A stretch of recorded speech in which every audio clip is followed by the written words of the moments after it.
We're thrilled that so many people are here. Thank you for being here.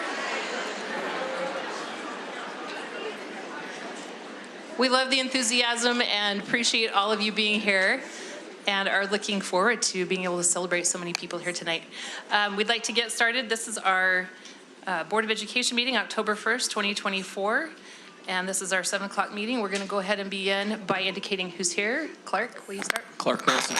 Karen Winder. Chris Wynn. Bonnie Burgess. Kim Chandler. Julie Jackson. Todd Hauber. Ben Horsley. And Nicole McDermott. All right. First, we'd like to recognize any of our visitors who are here from our organizations. First of all, our PTA. Will you stand and introduce yourself? Will you guys introduce yourselves real briefly? I'm Amy Warren. I'm the Grandview Council President. I'm Liz Shellum. I am the Region 5 Advocacy. And I'm Kimberly Swenson, the Region 5 PTA Director. Thank you. GEA. Michelle Jones, President.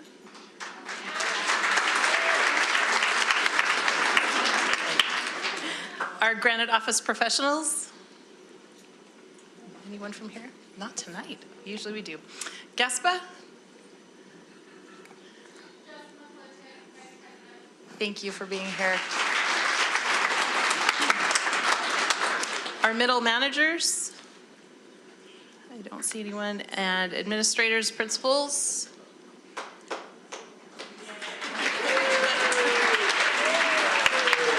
For sure.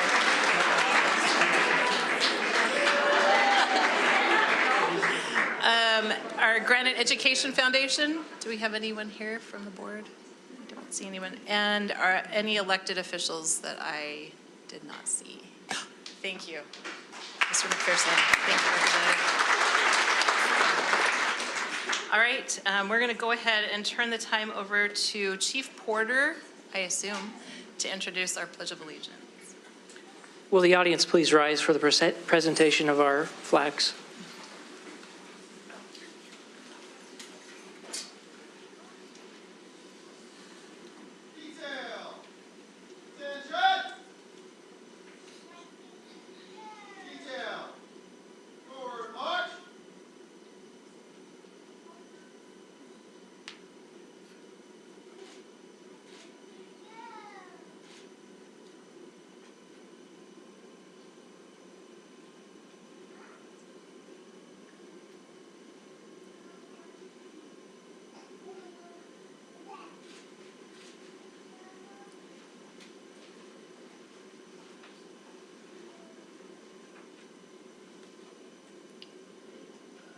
Detail. Pose colors.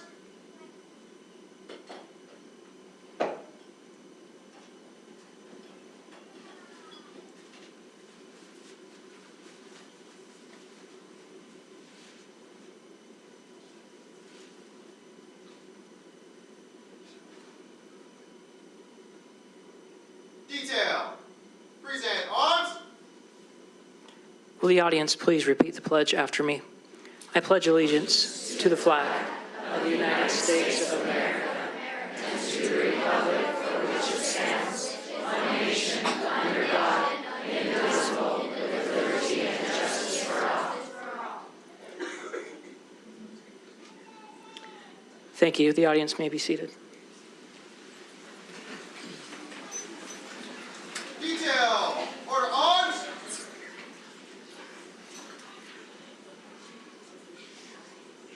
Detail. Forward march.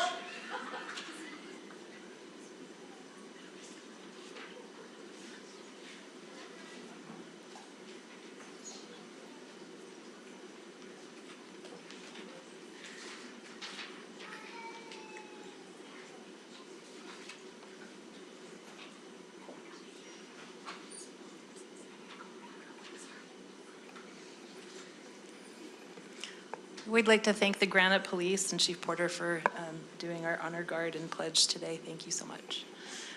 We are going to move on to our reverence, and we are going to turn the time over to Principal Jennifer Bodell to introduce the reverence.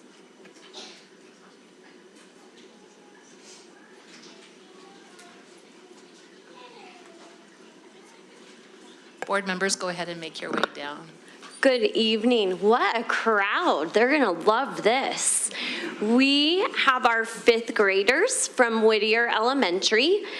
We celebrated our Constitution Day on September 17th, and they memorized the preamble. It's a little bit Whittier style. You'll understand when you hear it. So we thank Ms. White and Mrs. Rush for preparing this. We hope you enjoy.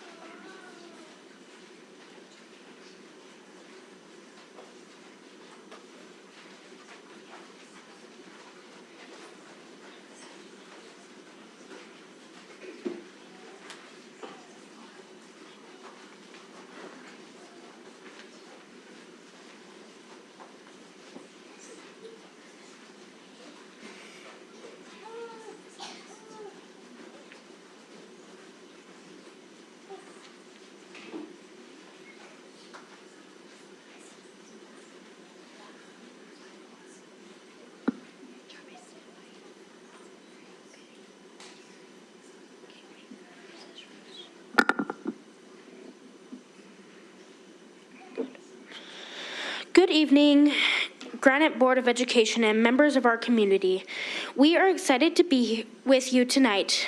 We are the Whittier Falcons. Like falcons, we fly high and we always keep our eyes on the prize. Tonight, we would like to recite the preamble. The preamble is the introduction to the Constitution of the United States. The preamble outlines the protections we can and should expect from our government. We the people, or we the Falcons of Whittier Elementary, recognize that every individual is important and that all deserve to be treated equally. Please enjoy our rendition of the preamble. Thank you.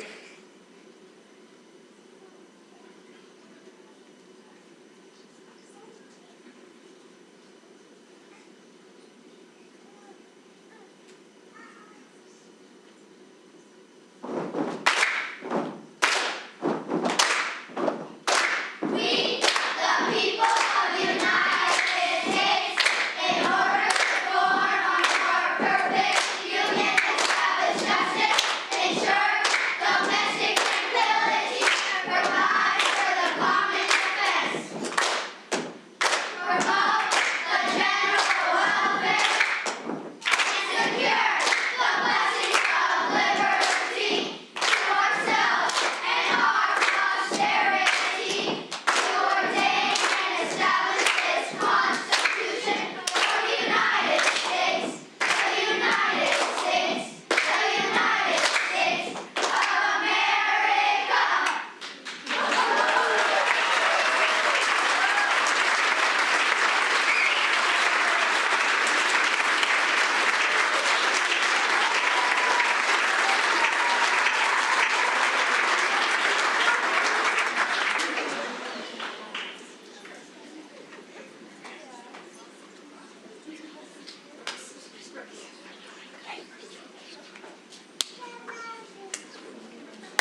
All right.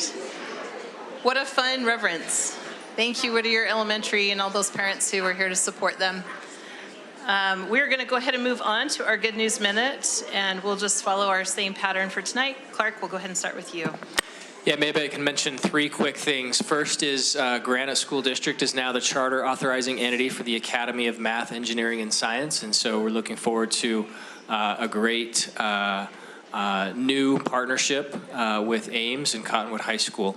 Secondly, Cottonwood High School, in partnership with Salt Lake Community College, is the new home of an associate's degree program to start in the very near future and be offered at Cottonwood High School. And third, I just want to say I had the opportunity to be in several schools the last week or so. I was in a kindergarten class and a 5th grade class and a high school math class. And I just want to say how remarkable our teachers are and the amazing work that they do. And what they do every single day, and not just on a day when I happen to come by their classroom. So thanks to them, and thanks for the opportunity to be in those classrooms and to observe such great things. Thanks, Clark. Karen? Okay, so I had the opportunity to be in 3 different schools last week with either legislator or state school board members. So thank you to West Kearns and to Farnsworth Elementary, as well as I just forgot. West Kearns, Farnsworth, and Robert Frost. I can't forget Frost. So that was fantastic to be able to show them all the good things going in those schools. I've learned recently that there is a friendly competition of attendance between the Robert Frost Eagles and the Truman Thunderbirds, both of which lie in my precinct. So good luck to both of those schools, the Battle of the Birds, I call it. I also am just so proud to look out and see so many people I know that are about to be awarded the Proficiency Award. So, yay. Thank you for being here tonight. I also had the opportunity to stop into our foundation's fantastic shop-a-thon. They do this at Kohl's, and to be able to hand literally hundreds of our kids a $250 shopping spree, and it is the most well-oiled run machine you ever have seen. It is super organized. Our social workers throughout the district are able to send in information for the kids who might need a little bit of a lift to get their back-to-school supplies, and for them to be able to walk in with new clothes, new shoes, new whatever their highest needs are, is just has such a tremendous impact on them. Also, thank you, West Kearns, for my shirt, and just know that I am advocating for you to get your security upgrade as fast as possible. So there you go. That is my minute. Thanks, Karen. Go ahead, Chris. Okay. I just want to also, I have a couple of the same things. I was able to go to Cyprus with a representative, Anthony Lubay, and attend a couple classes, and what great instruction. Our teachers are amazing. What they do every day is just unbelievable for our students. I loved that, and I want to thank Julie for coordinating. I know with USBA, she was a huge, huge lift in making sure that this happened for our district especially, so thank you, Julie. 2 ribbon cuttings, Westlake Junior and Skyline, and the very best part of those ribbon cuttings was we had student-led tours, and those students are so excited to be in those buildings, and they showed us details that I just wouldn't have noticed without their input, and how excited they were to see their little faces were so, not little at Skyline, sorry. Those little Westlake kids were just amazing to go around and talk about their school, but those Skyline, also their academic building is so exciting and such a great benefit for their community. And they have a little bit longer of construction, but it makes me just so excited for Cypress next year. So very exciting. And then the shop-a-thon, that's an event that our Education Foundation partners with so many different partners, but Discover Card's the main one. And those kids, those needs, it's just real, and it hits you really hard. And I just want to thank that we're a part of that. Thank our foundation for making us, our social workers, go through great lengths to make sure the needs of our students in our schools are being met. And it was just fantastic. And the last one I just have is I attended the PTA Advocacy Conference last week, and we had such a great representation from Region 5 PTA, which is our Granite School District PTA. We had some really great parents there advocating for our kids and learning how to do that with with what our unique needs are in Granite School District. Thanks, Chris. September is always a fun month. There's so many activities going on, and I love taking part in seeing the kids go to school, as well as I was able to participate with the foundation in preparing the weekend kits of food that go home with many of our children, and going to the GTI and showing our one representative about the GTI and the many, many opportunities that our high schoolers have by being there with all the different methods of learning that they can take with them when they finish their high school. So I've really enjoyed being busy this month with September. Thanks, Connie. Kim? Yes, September is a crazy busy month. There's so much going on around the district. Several things have already been mentioned: Westlake ribbon cutting, spending time in schools with legislators. On that topic, I was grateful for and impressed by the efforts of those there to guide us around the building and to help show the legislators around. I saw some great outside-the-box efforts going on in classrooms that I was impressed by. Plenty of PAC open house meetings, lots of other things going on, but the one that was most impactful, I guess, to me this month was being able to spend time in classrooms, participating in and watching the lessons being given to our students on Constitution Month, Constitution Day. It's a special time to me. I realize, generally speaking, there's lots of exceptions to this, but generally speaking, our younger students don't always fully appreciate the gravity of the topic when they're being taught, don't always pay attention, but it's so important to share with them. And hopefully over time they grow to understand the distinct uniqueness of this country that we live in and the freedoms that we have as a result of our Constitution. And so I really appreciate those schools and teachers who have been willing to share those valuable efforts with me and allow me to participate with them. Thank you. Thanks, Kim. Julie?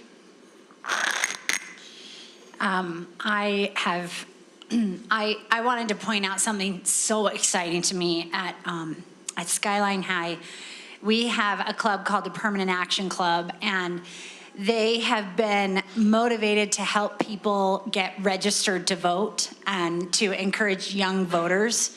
And, it just has to come from them, right? And they did a voting drive at Skyline High this month and got 60 new voters registered and ready to go. And I felt like that was a huge, huge win.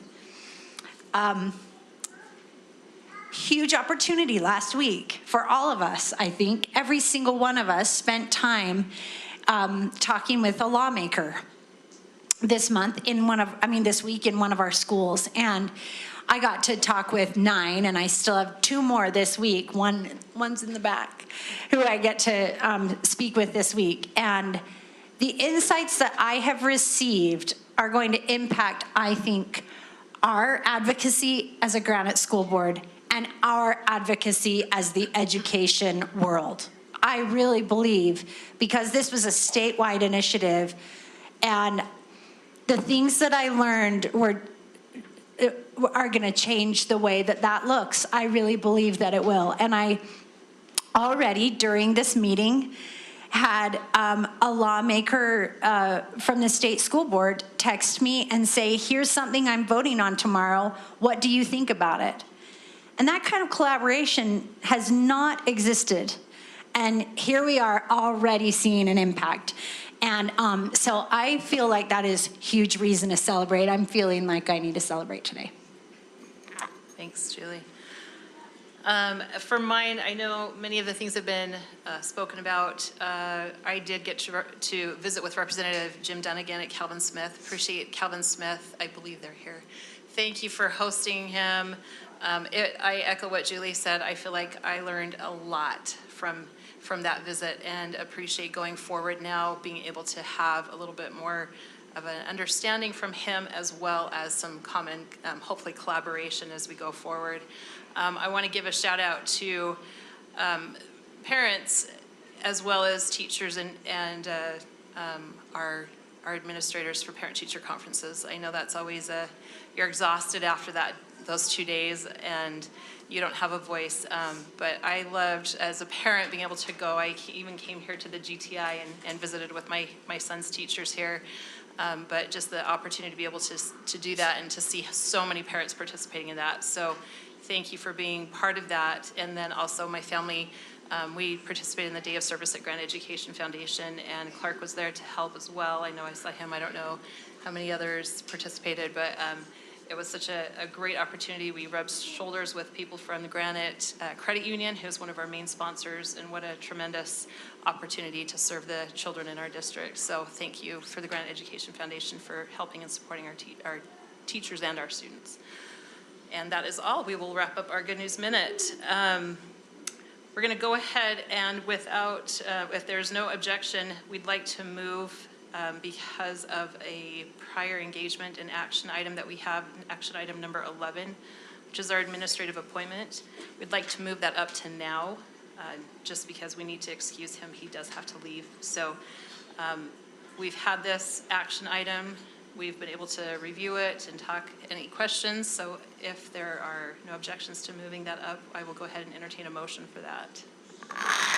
Would the motion be to move it up, or would the motion be to approve If there's it? no objection, we don't need a motion to move it up. Is there an objection to move it up? Then we can just go ahead and move it. And I move that we approve our administrative appointment. I'll second. we have a motion and a second to approve our administrative appointment. Are there any further discussion or questions? All in favor, please say aye. Aye. Any opposed?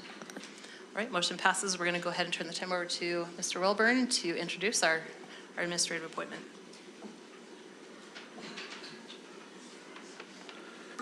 Thank you, Board President, board members, superintendent, and members of the executive leadership team. This evening, it is my pleasure to introduce to you Josh DeMoe. If we could have Josh stand.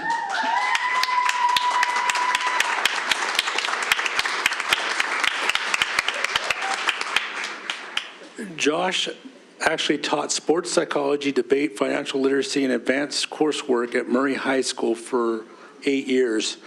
Dr. Dunn stole him from Murray District and brought him over to Granite School District years ago, and he's been working at Granger High School for the past several years, and currently is serving as an administrative intern at Hunter Junior High School.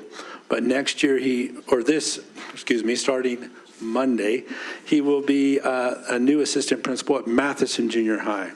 So.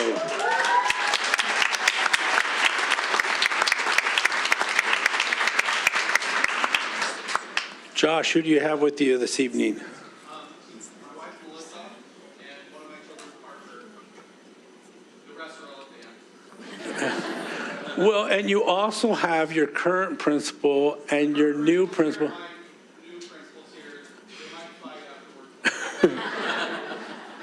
It's great that they're here to support you. Hey, all administrators from Granite, will you please stand?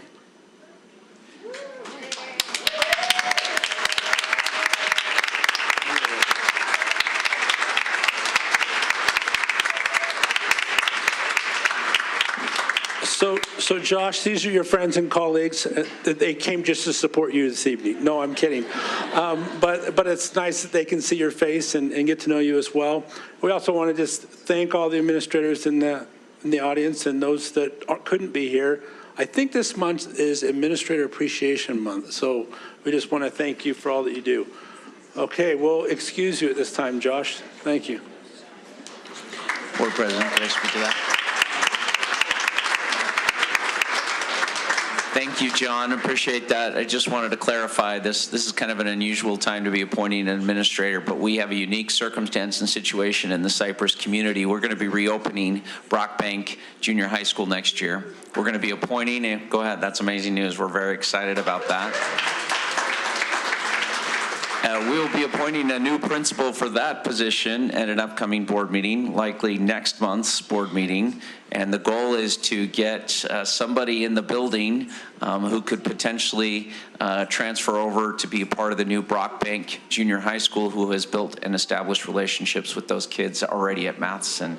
So we're grateful for the principals who have worked with us on this, and the idea and concept to create a warm and welcoming environment at the future Brockbank and provide the necessary administrative support in that community to be able to open up that school in the near future. We're very excited about it. Thank you. All right, we're going to go back then to our recognitions part. And before I do, I want to recognize we do have Representative Ernest Burgess from our Taylorsville City Council. I did not recognize you as an elected official. We appreciate you being here. I know you're here to support your wife, but you are an elected official, and we appreciate what you do for Taylorsville. We're going to go ahead and turn the time over to Dr. Mitch Nurdin for our award of highest MGP schools.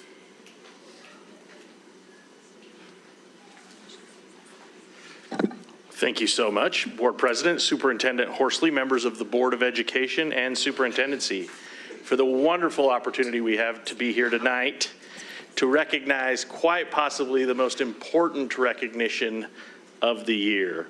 Our Director of Student Assessment, Dr. Joan Bramble, could not be here tonight, so I am stepping in for her. Proficiency and growth. These are measurements about how effective teaching and learning is happening in the Granite School District. That's our main mission, is to help more kids learn at higher rates. This is the most important award. The following schools were successful with students related to academic growth. The state provides a growth calculation by comparing the performance of individual students on the end of year assessment with other students who scored similarly. A student growth percentile, or SGP, is a ranking from 1 to 99 that explains that comparison. So a student with an SGP of 85 has performed at or better than 85% of their peers. A percentile ranking of between 35 and 65 would be considered moderate growth, while an SGP of 66 or above would be considered very high growth. These individual SGPs are rank ordered from lowest to highest, and the one in the middle is the school's MGP. We have asked for representatives from these schools to come tonight, and they will be receiving a trophy for their accomplishment of having the highest MGPs in the Granite School District. As I read your name, please come to the front, grab your trophy from Luke, shake hands with our board, and then remain here on the steps for a group picture. I will ask you to hold your applause until the end. We have 6 elementaries we're going to recognize, 2 junior highs, and 1 high school. The first school we are recognizing for a high MGP is Vista Elementary, Principal Julie Wilson. Again, please come forward.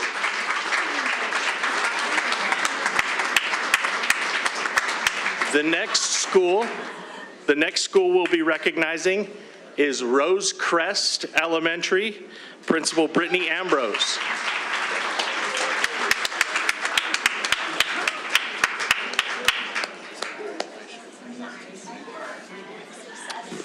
The next school is Eastwood Elementary, Principal Christine Drummond.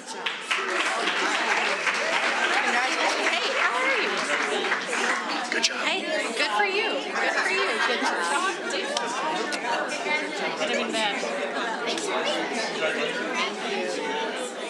The next school is Crestview Elementary, Principal Terry Daines.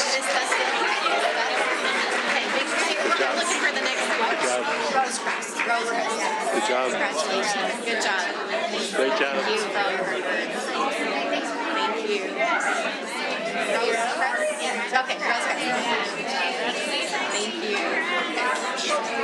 Eastwood. Congratulations. Good job, Eastwood. Congratulations. And the final school in elementary is Robert Frost Elementary, Principal Brandon Moore with an MGP of 75.5.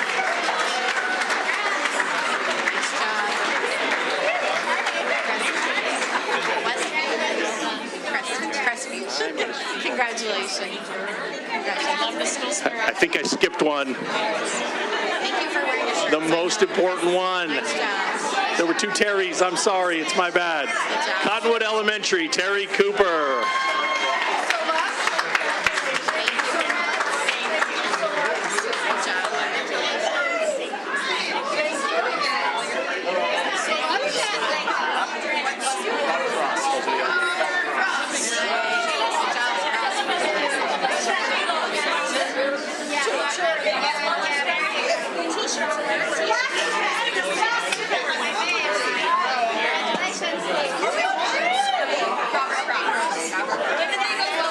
I'm calling you for that. Apply for that job. You get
Dr. Newton, these teachers would like to know the rank order of who the number one school was. Is there any way to share that information? What school he wants to know? This school's want to know the ranking order. Yes. Robert Frost was the highest MGP.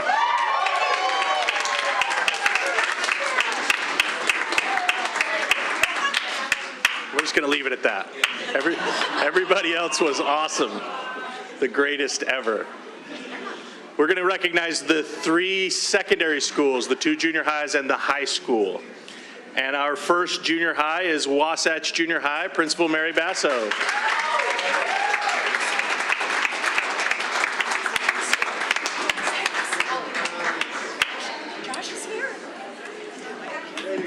We also want to recognize Eisenhower Junior High, Principal Wes Cutler.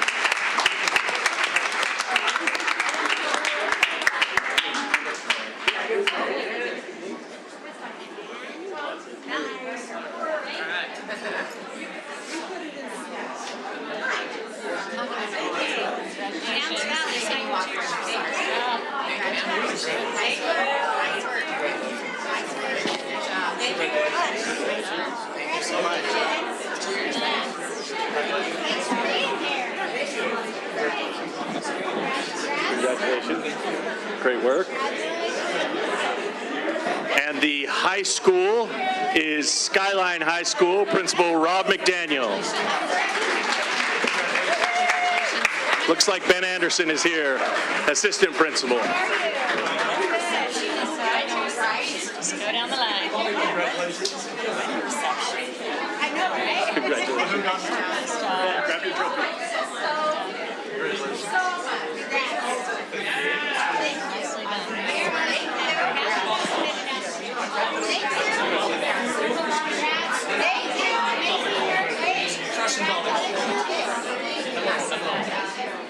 Hey, how are you? Nice to see you. How was the volleyball at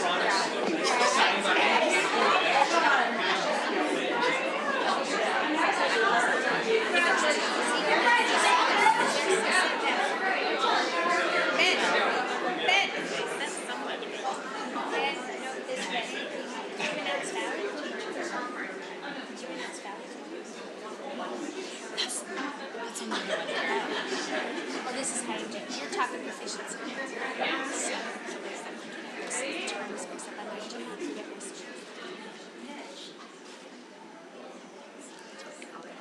So quiet.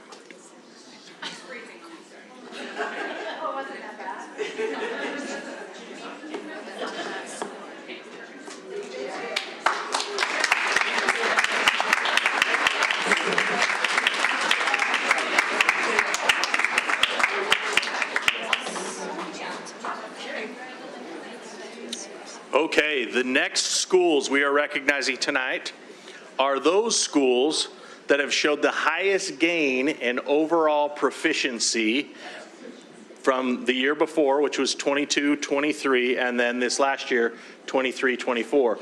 It's growth, but it's measured completely different. It's just the difference in what you did one year as opposed to the next across all three tested subjects. Again, as I read your name, please come to the front, grab your trophy from Luke, shake hands with our board, and then remain here for a group picture. Again, we've got 6 elementaries, 2 junior highs, and 1 high school. We'll start with Calvin Smith Elementary, Principal Lisa McDonald.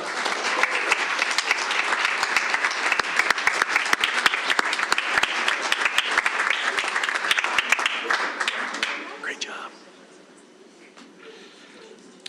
Vista Elementary, Principal Julie Wilson.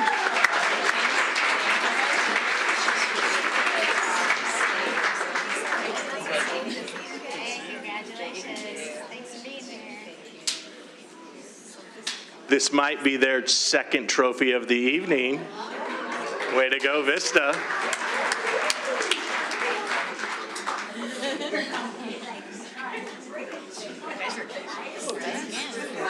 Next, we'll recognize David Gorley Elementary, Briar Matucci.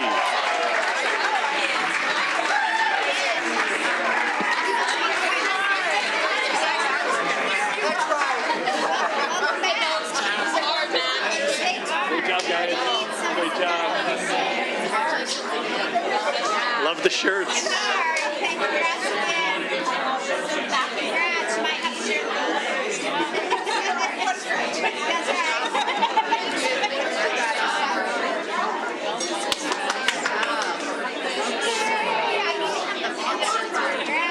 The next school we're going to recognize is Hillsdale Elementary, Monica Thayer.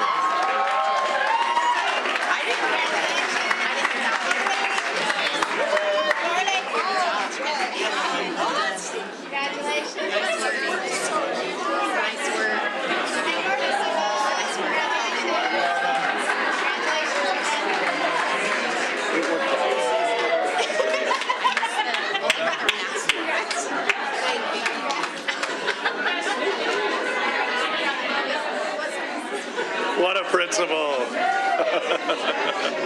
Great job, guys. Love it. The next school is West Kearns. Principal Kyle Chopin.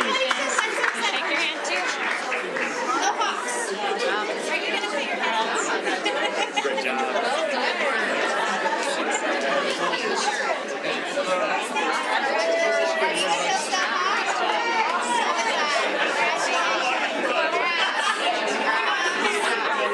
Great job, guys. Nice job. Congratulations. Congratulations.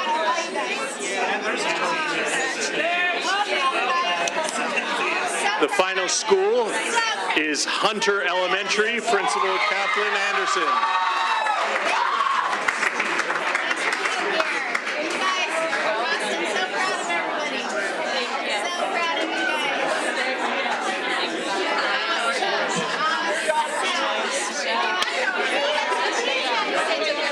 That's right, that's right. Congratulations.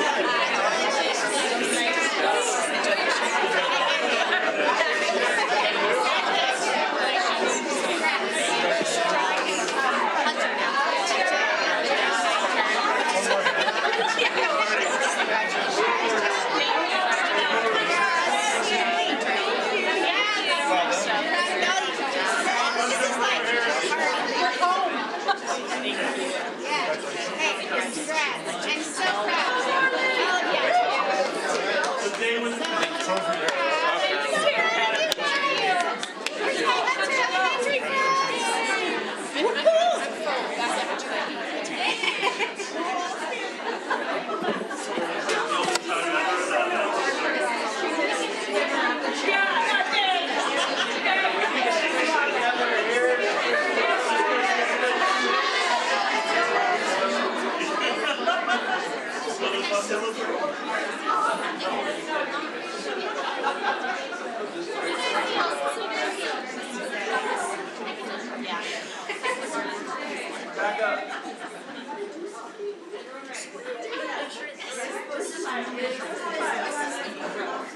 I know, but is it like this child is like the growth of second grade to second grade? How was it done?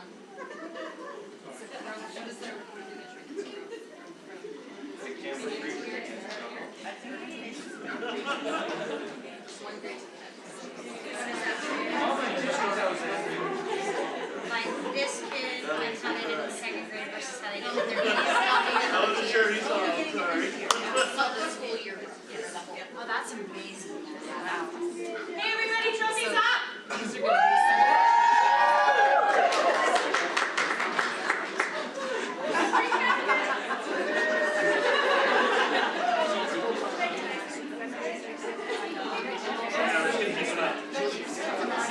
Never coming down. All right, great job, guys.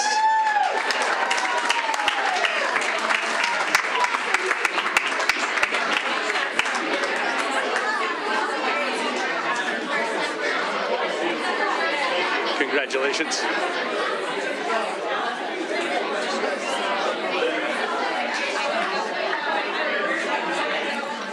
Again, Dr. Nurdin, there's a request to identify the #1 growth and proficiency school.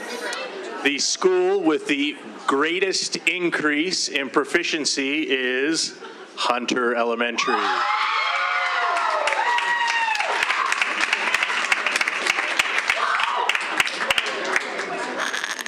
Nice job, Hunter.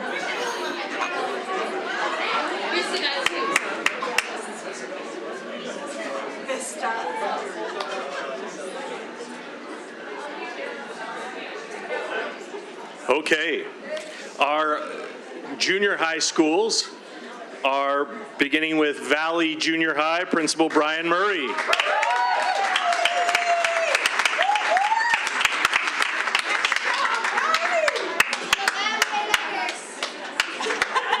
Congratulations.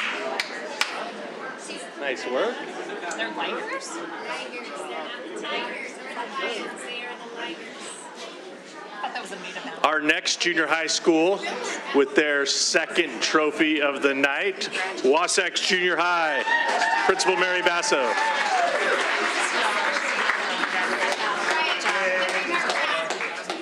Congratulations.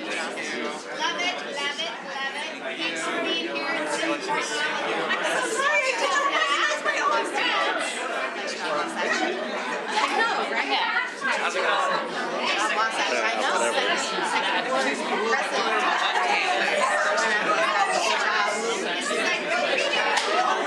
And the high school with the greatest improvement in proficiency is Cypress High School, Principal Josh Leroy.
Mr. Heitman.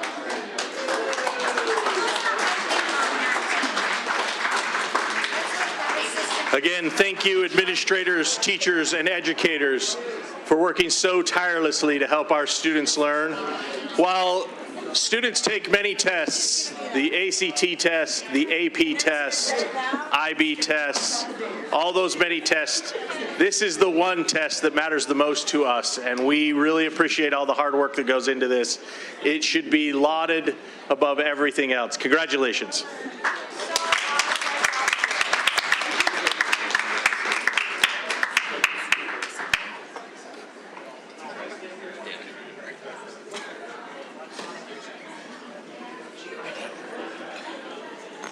All right, we are going to move on to our next recognition, which is, we're going to turn the time over to Chief Porter to come on up, and we have a recognition for distinguished service. Superintendency and members of the board, I would like to introduce you to Sergeant Lee Dial, who over the course of the last 30 years has served Granite School District with unwavering dedication and professionalism. This month, Sergeant Dial retires from the Granite School District Police Department. Sergeant Dial has not simply been a stoic witness to the many changes and challenges that have come to Granite School District and law enforcement in general over the course of his career. He has been an engaged participant, ensuring that Granite School District and our police department survived and thrived through his decades of service. Throughout his career, regardless of the challenges the police department has faced, one aspect has never changed. One aspect has never wavered, and that is Sergeant Dial's character. His ethical values, his loyalty, his resolve to treat people fairly, those character elements have been a compass for this police department to follow. It is my privilege to present Sergeant Dial to the Granite School District Police Department's Distinguished Service Recognition.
Board President, if it'd be appropriate, I'd like to recognize all of our Granite police officers here tonight and the great service they do in our schools.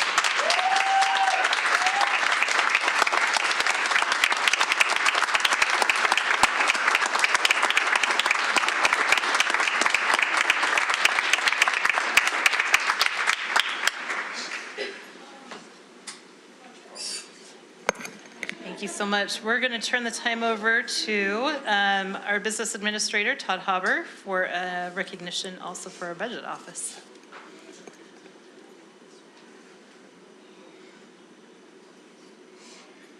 It's my privilege to recognize Brian Ibsen, our budget director.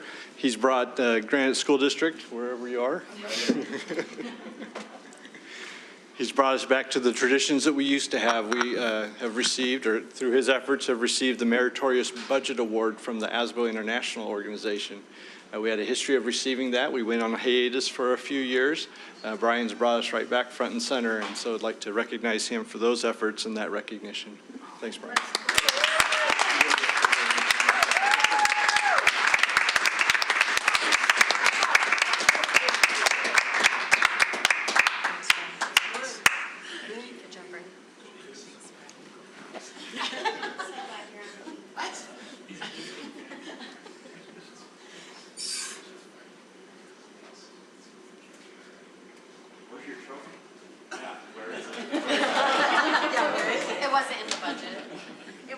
budget, Brian. That was Chris's joke. It was low-key bad. I felt bad It was red. All right, and we have one last recognition tonight. We have a board member who has been serving on our board, how many years in all? 21 years. The amount of service that she has given and a job that is not often thanked. So we wanted to tell Connie how much we appreciate what she's done for us, for the board, for this district, for our students. It's an incredible, incredible thing that you've done, so we want to recognize her. And I have a letter here and a pen. We've been going around to the different schools to recognize, I know you can all see this if I hold it up, to recognize the employees who have given us 15 years of service, 20 years of service, 25, 30, and want to recognize the incredible amount of time that takes for you to put in for us and for what you do. So thank you so much. Come on up.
Sorry, I'm confused it tonight.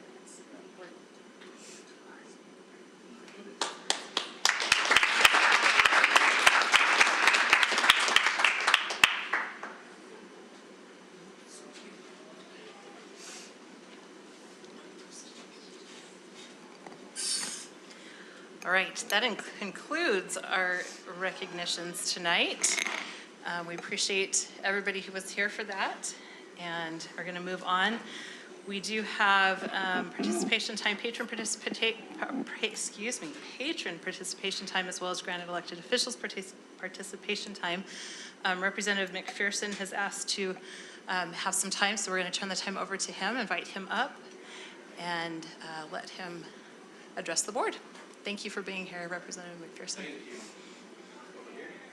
Yeah, please, over there.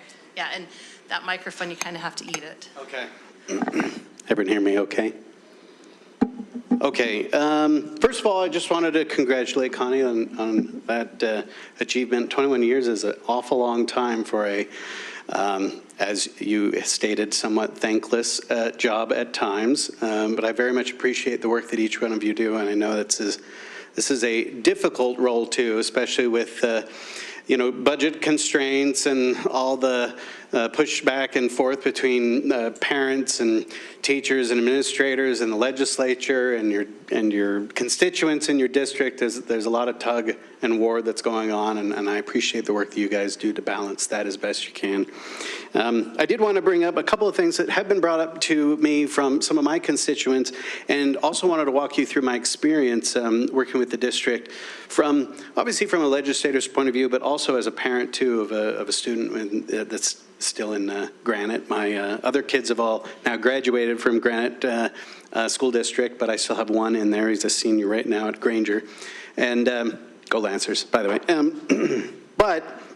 So one of the questions that had come up was some parents and some constituents had contacted me regarding some of the new material that was coming out in the sex ed curriculum, as well as when it came to not only the content of the material, but also, more importantly, the the clarity of the information that was being provided to parents. And so when I went through the same process, I went to the email that was sent to me from the district in order to review that material when I was first informed. And I followed the link. The first thing I noticed is that I had to go through the secure site to get access to that material. It wasn't publicly available. I had to have an account to log in to view it. And so I thought that was maybe one particular hurdle that might be difficult, especially for some of our constituents, at least in my district, and probably across Granite as well. That might be an issue. And then the second issue I ran across is bringing up the material. Some of them in particular, the images that were posted of the material were so low quality and they could not be improved that I couldn't actually make out any of the material that was on there, hardly even the title. And so I had made a request of the district to provide me higher quality images or perhaps more detail. And they did respond back and let me know that that material was not available, at least not online, and that I could schedule a time to come into the office at the district offices to view that material in person. And my concern, of course, comes down to the legislative, the state law as well as the administrative rules are in place when it comes to providing that content for parents to review prior to you making a decision when it comes to the board on approving this material. And my experience going through that process was pretty difficult, and I had I have some direct access and I have some ability to make some inroads and to try to get that material. And even as of today, I haven't been able to view that material in its entirety. I've only been working on it for 4 or 5 days now, and I know it's been up for maybe a month. But I just wanted to provide some feedback that I think that looking at the clear language of the law and the administrative rule, there might be some additional steps that Granite could take to make sure that the content being provided to parents when it reviews, especially material like sex ed material, is clear, it's concise, and then it meets the requirements when it comes to, it has to provide enough context for parents to be able to understand the topic and what's being covered. And there was a couple images in particular, and I apologize, I'm going to talk about the only image that's posted of one of the materials. Yeah, I've been informed now that that portions of that content have been removed from the curriculum. But it is the only image that's posted for parents to view. And the material in question was agreed by, at least from the email I received from Granite, and talking to us at the Utah State Board, that it would probably violate the law if it was kept in. And before I was able to get official view of that information from the district, I went ahead and just reached out to the vendor to see if they could provide me information about what exactly was in this material, since I couldn't get it previously. And they sent me a data card, and they told me that this particular image or this particular product that they had provided was, and they quote here, is to help stop abusive sexual relationships between teenagers before they start, and it was intended for grades 7 through 9. Now, my understanding is that that would be likely inappropriate under Utah state law, even though there were some, and some of the images obviously on the product itself were clearly against that as well. And again, I've been told that the committee that selected this went through that individual content within there and selected certain ones for removal. But again, if I'm looking at it from a parent standpoint or representing the parents that have contacting me, I'm seeing on the website a clearly inappropriate image that doesn't provide enough context for a parent to make a good decision. And so I wanted to provide that feedback to the board as well to make sure that the district is going through the proper processes to make sure that parents are informed. It is a big issue, obviously. There's a growing disconnect and divide, I think, between the school administration and the school board at times, and between parent groups. And I know teachers kind of fall in the middle of that sometimes. So I just hope that we can make good inroads to rebuild that. And I know that most of that's going to be done with good transparency and feeling like that they can be part of that process as best as they can. And then the only other question I had was something I had brought up earlier. I believe Mr. Larson is going to be discussing the XC3 new policy. And there was one question I had regarding it that perhaps could be brought up when the time comes. And it was just simply in paragraph 4, where they struck the line, I'm sorry, not in paragraph 4, we're going to go previously in paragraph 1. Educators shall avoid in-person communication conducted in confined or isolated environments out of sight of others. And that was struck, and I was just curious to understand the context of that. But thank you. Otherwise, I think you guys are doing a great job. I'd like to get some more information, and again, pass along this feedback, and hopefully you'll take that in mind as you continue to work through this process. Thank you. Would it be all right if I respond to that? Yeah, thank you, Representative McPherson. We appreciate you being here. Thank you, Representative McPherson. I appreciate you texting me last night with some of these concerns. We had I thought, a good conversation on that. And I know Noel, who's here with us tonight, Dr. Converse, we did want to clarify, there is a challenge with copyright materials and being able to place those online. And so that window by which we offer parents the opportunity to come in and view is as extensive as it is. So if there are ways that we can enhance and improve that process, we're very open to that conversation. But we did, in fact, have individuals choose to come in and view the materials and provide additional clarification. And again, we appreciate the opportunity to enhance our process as appropriate. If you do have specific questions, we do have Dr. Converse here. So you're saying that because of their copyright laws, they're saying, look, you can't just put our material up on the web for all to see and take. Is that the issue? Correct. And do you want to speak to that? Sure. Thank you. Thank you. Yes, that's exactly it. So I think, and speaking to some of the materials and the images that were on there, a whole product that's like a poster, that's a very large poster in real life that we've had available for over a month in our district office. The vendor will not provide that in digital form because technically you could just copy it and without paying the price tag that's on that per item. So if the images are completely clear, there's no reason to buy it, is my belief. That the vendors do that. And then the demos are the other things that they provide. So they won't ever give you all of the product before you fully purchase it. So we've had situations where you as board members have asked for accounts to be able to access those materials through a temporary basis if you don't have a parent account and the ability to do that. There's some other rationale. About a decade ago, we saw ourselves being inundated by comments from people who didn't live in our district and frankly in our state with respect to curriculum materials. Yeah. And so we have made an effort to, at the board's request, to limit our ability to receive comments from our actual patrons, which is why the login is required. And I would say, just to add to what Superintendent is saying, our efforts to make it all digital actually go a little above and beyond what is expected from the USBE. We are expected to make it available and make it clear. We have really tried to be as transparent as possible by making as much digital availability as possible over the last several years. That's been our goal since the laws were first enacted. Previous to that, those materials were just put in the communications department conference room, and parents were told that they would have to come down to the district office to review those and provide comments. So we are striving to be more transparent on that process, and the struggle continues to be with on that transparency front with copyright. So the comments are appreciated, they're acknowledged. We'll continue to work to enhance those opportunities for parents and at the board's behest.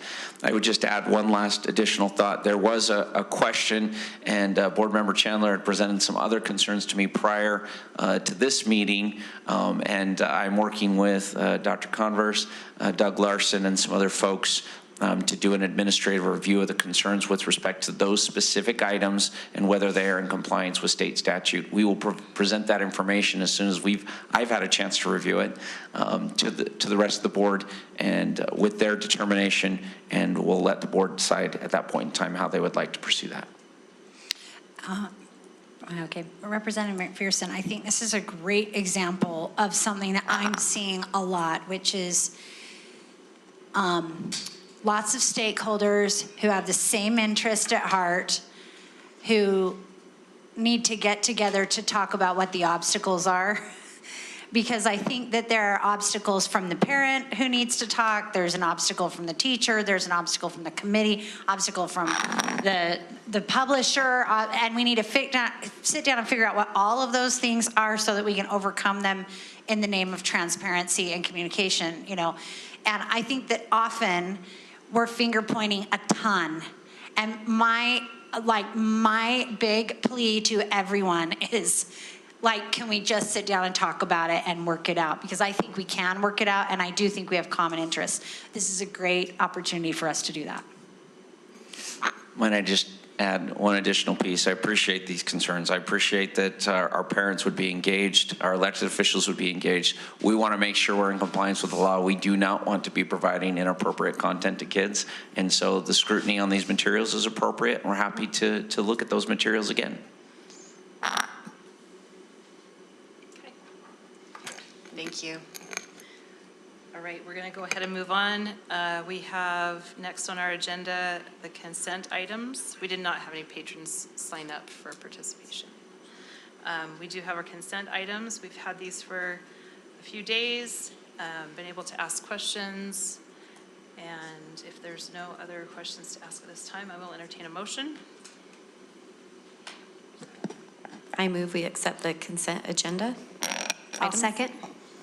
We have a motion and a second to approve the consent agenda. Is there any further discussion? Yeah, I have a couple of comments real quick. So on the consent agenda is the item we just discussed, right? The approval of some new sex ed curriculum. I want to thank Representative McPherson for his comments and Ben for your follow-ups.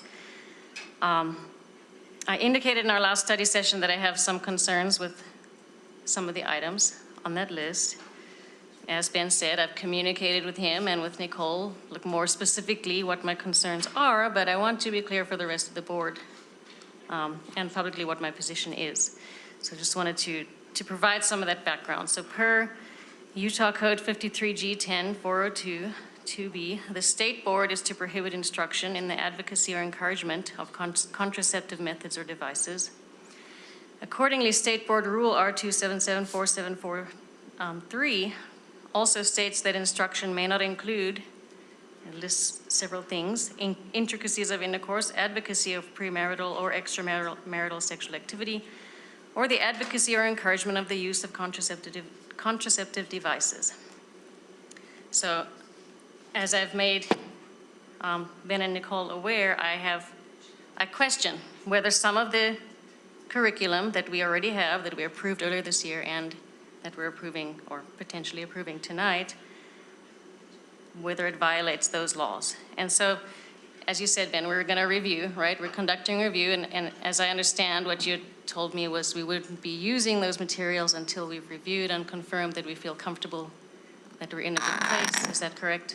Correct. And so I want to be clear, the committee that recommended these materials does feel like they are satisfactory in terms of state board rule and state statute. However, at your request, I'm going ahead and initiating a secondary review just to double check and make sure we're comfortable with those materials. So at this point in time, I leave it to the board to dictate whether they want to approve those materials that she has expressed concern with, just knowing that we're going to complete that review regardless. Are we on some sort of time crunch? I don't believe we are. Dr. Converse, sorry to interrupt. There was a question here I wanted to make sure you heard and could reference. Yes. The question was, are we on our time crunch on the approval of these new materials? They've been, I would think so. It's been since spring that the teachers have been waiting for the process to end. So it's a little longer than it's typically taken. Sorry, I didn't mean to cut you off. No, you're okay. I'm hoping we can complete that review this next week and be able to provide that information to the board, and you could take further action from that point in time. Could we take action then in 2 weeks at our study session? That would be acceptable if that was be the direction of the board.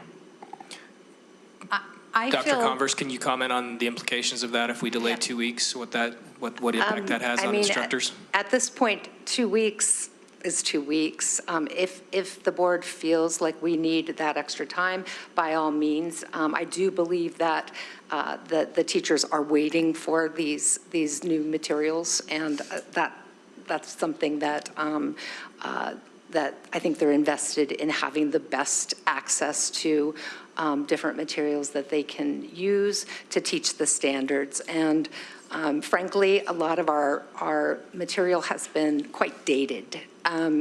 And I think that it would be helpful if we could expedite it. But by all means, I want it to be, as we were saying before, everyone to feel confident that the sex ed committee, half of whom are parents, and that we honor the work that they're doing as well. And they spent quite a bit of time being very thorough about the materials. So I do think it has implications in the classroom, but 2 weeks is 2 weeks, so understandable. I think that I support recognizing the work and the expertise of our sex ed committee, and I'm prepared to approve this sex education material.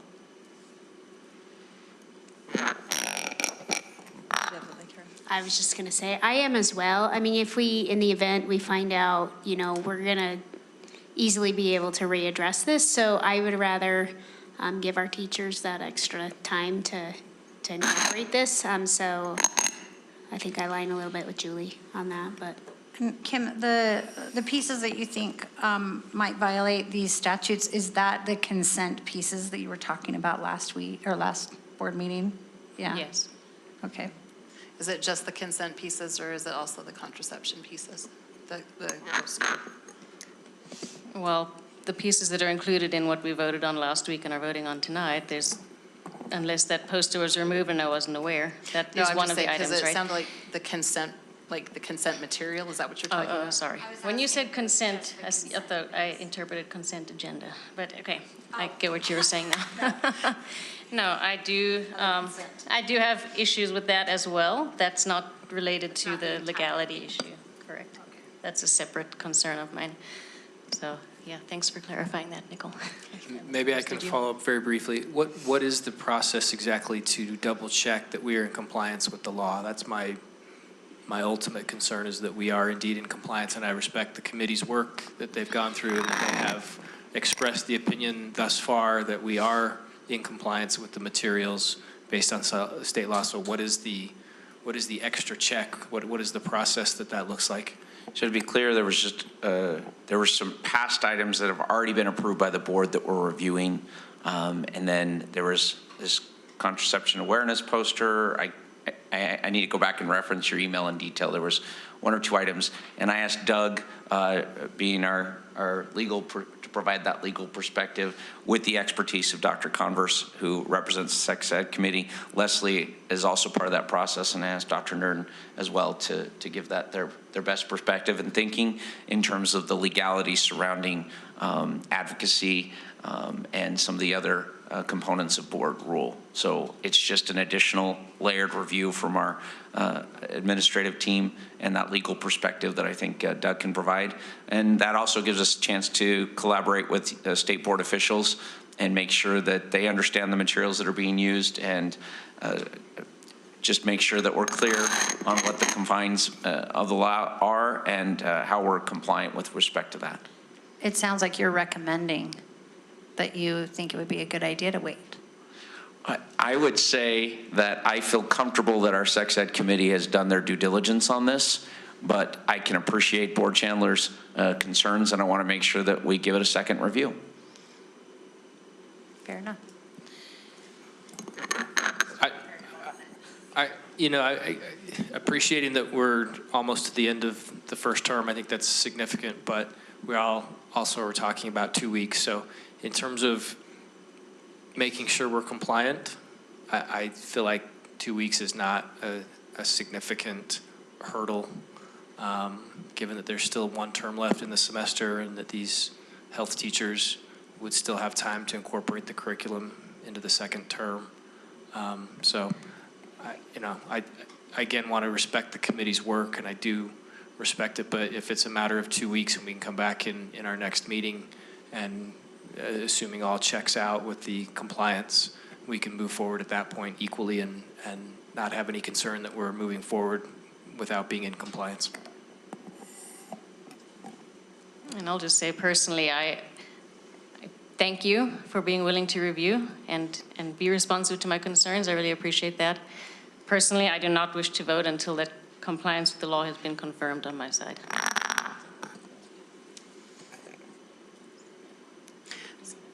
Just as far as my personal feelings on this, I did ask actually a few weeks ago, I did email Dr. Converse and asked about some of the specific items as I saw that they were brought up as a concern on the parent comments, and asked how they directly correlated what standards they filled. And that is why if you checked out the slides that were attached to this, she actually did go through and connect them to the standards, which is where I feel like the state board rule is in conflict with the standards that the state board has also approved. And that's where I think this is a little frustrating that to me, it's a very nuanced thing. That poster, I don't know that poster in and of itself is pushing that or approving that, but it does say on the state board standard or the state standards, they need to review it. They need to, they have to talk about that. So I think it is a little bit in the presentation of the materials as well, in how they're fulfilling that standard. So for my part, I feel like they have done their due diligence, and I think they are, unless we find something further, I am okay approving it from my perspective. Is there any further comment? Okay, we have a motion and a second on the table. All in favor, please say aye. Aye. Any opposed? Nay. All right, we have motion passes. And we will look forward to hearing from Yes. you. I'll share the findings of that report with the remainder, the board in its entirety, and get direction from you on how you'd like to proceed. Because I think we are still all, we do want to be in compliance with the law. We want to recognize that and make sure that we are doing our due diligence on that. You're hitting the nail on the head here. There appears to be some sort of conflict between interpretation of the statute and state board rule with the standards themselves, and that's a challenge. And at the same time, we want to protect our children and their interests and give our teachers the resources they need. So it's a good balance, and I appreciate the board's willingness to work through this. And what a great opportunity for us to collaborate with the state board. You're going to be so bugged by that. I didn't see I'm that going to coming say at all, it every Julie. time. All right, we're going to go ahead and move on. We have an information item. This is from our Population Analysis Committee. We're going to invite Steve Hogan up to share with us some of an update before we get a formal recommendation in November. Part of the reason why he's here and with the reason why we asked to have this is because there were some moving parts to this that we weren't sure how it would work, and we were kind of waiting on some of the feedback. So Mr. Hogan is here to help us understand some of that feedback that you've had and maybe some further recommendations and things that you guys are looking at. Thank you, and thank you, Luke. As he's pulling that up, let me just say again, thank you for the opportunity to represent the PAC here tonight, Board President and Board Vice President and Board, Superintendent Horsley, and all others here tonight or joining online. So let me first extend a sincere thanks actually from the PAC.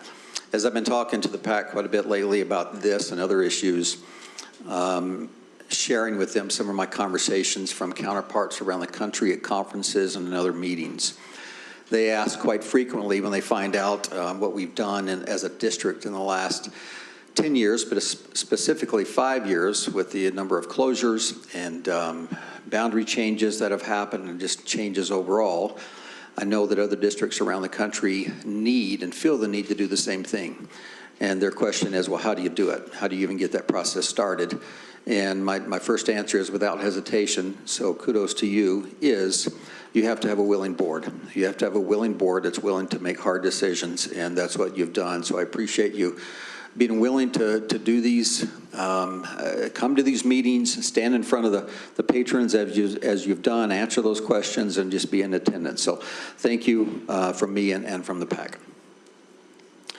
So let's jump in. Like I said, this is an update, and I will go pretty quickly since the board is pretty familiar with this information. Of course, at any time, as always, I'll stop and answer questions, or we can at the end. So the 3500 South Corridor study, of course, we've started this at the beginning of the calendar year. We're nearing the final stages with a first reading in November and hopefully a final decision in December. This is the full map as it stands today with the update. I believe everyone has seen this. Of course, you were given a copy, but this is the map as it stands or as we've discussed in the most recent community meetings. I'll go through this just a piece at a time. The one I didn't necessarily put in an individual map, and I can get that to you, but it's that one street, Sinbad Street for Pleasant Green and Lake Ridge, that was a brand new street in the last year. Again, that proposal is to move that line over about 50 feet, that boundary line, to include that street, and so that area would go from Pleasant Green to Lake Ridge. If I can get, there we go. So we're going to jump right into the next one, the potential orchard closure and boundary adjustments.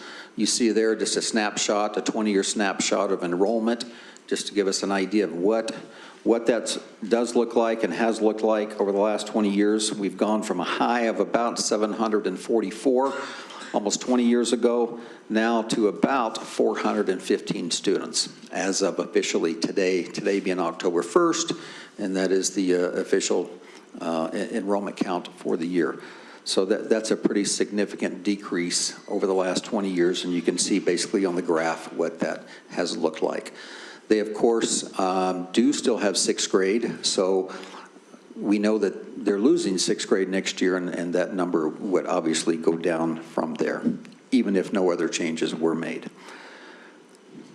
Now, the next map, or that map, shows the close-up of that area that we've discussed before, with half, or the eastern half, going to Whittier and then on to Hunter Junior, and the western half of Orchard, if you will, part going to Copper Hills, and the other section on the north going to Wright Elementary.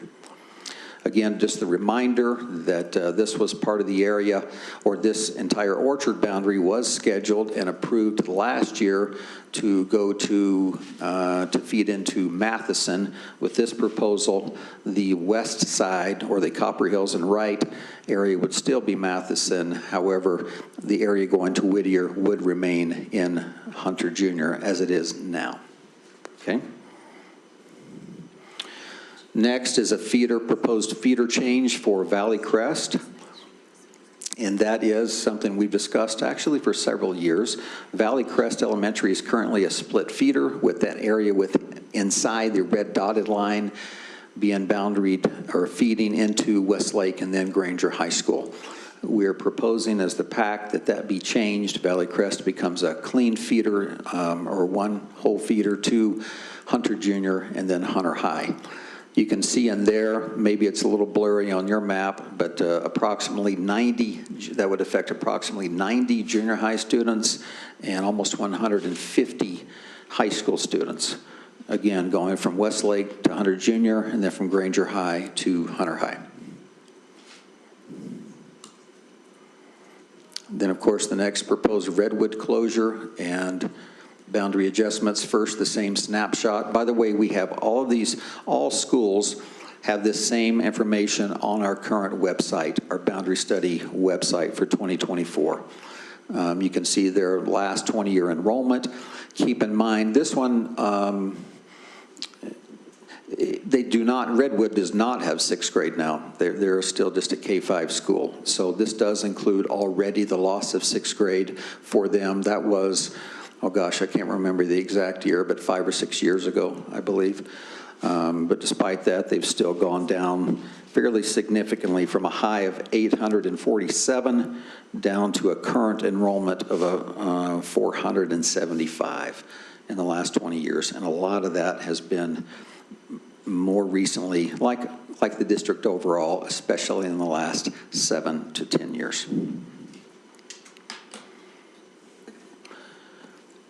This is the corresponding map, again, showing the areas of Redwood Elementary that are proposed to go to 3 different schools. The area on the left or the west side of approximately 175 to 180 students to go to Stansbury. The area top right to go to Wilson, follow the arrows, and bottom right, the heel, I call it, looks like a boot heel, that would go down to Granger Elementary School. All of Redwood currently